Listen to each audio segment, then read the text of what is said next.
opportunities of whole groups of students from Taipei in Hunan province initially, and then increasingly, we started with 14 students one summer, and we had to create a program out of nowhere, and my students benefited tremendously from working with them.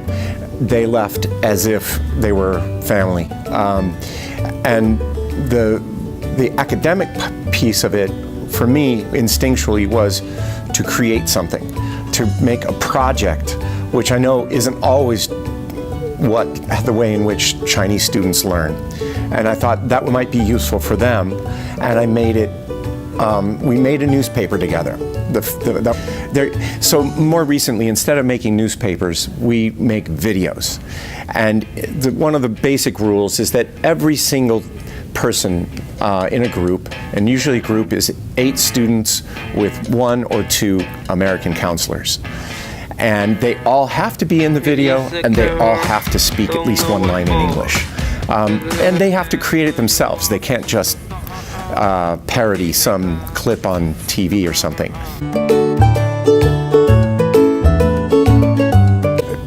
Practicing English, meeting Americans, and coming away from Roanoke, Virginia, most random place on the planet probably for somebody from China.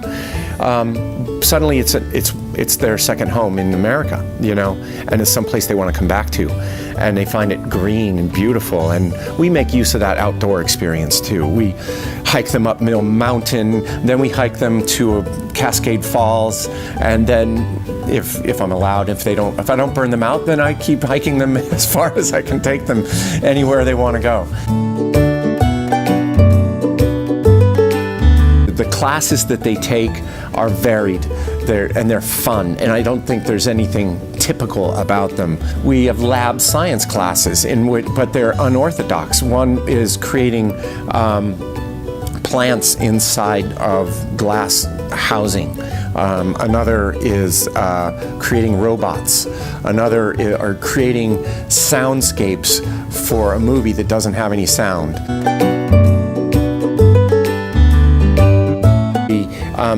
Because they're going to come for one summer initially, perhaps for 3 weeks, stay in the dorm, they're going to have interactions both morning, noon, and night with not just students but adult chaperones, and they're going to have amazing experiences.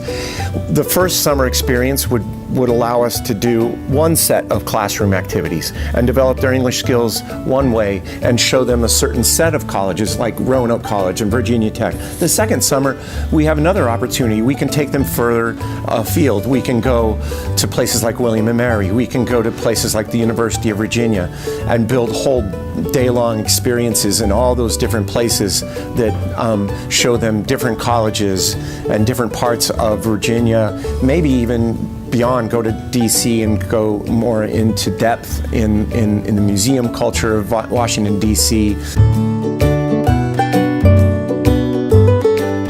I talk to my counselors repeatedly, and they always tell me they're still on WeChat talking to students from China, and I think that's a wonderful takeaway, that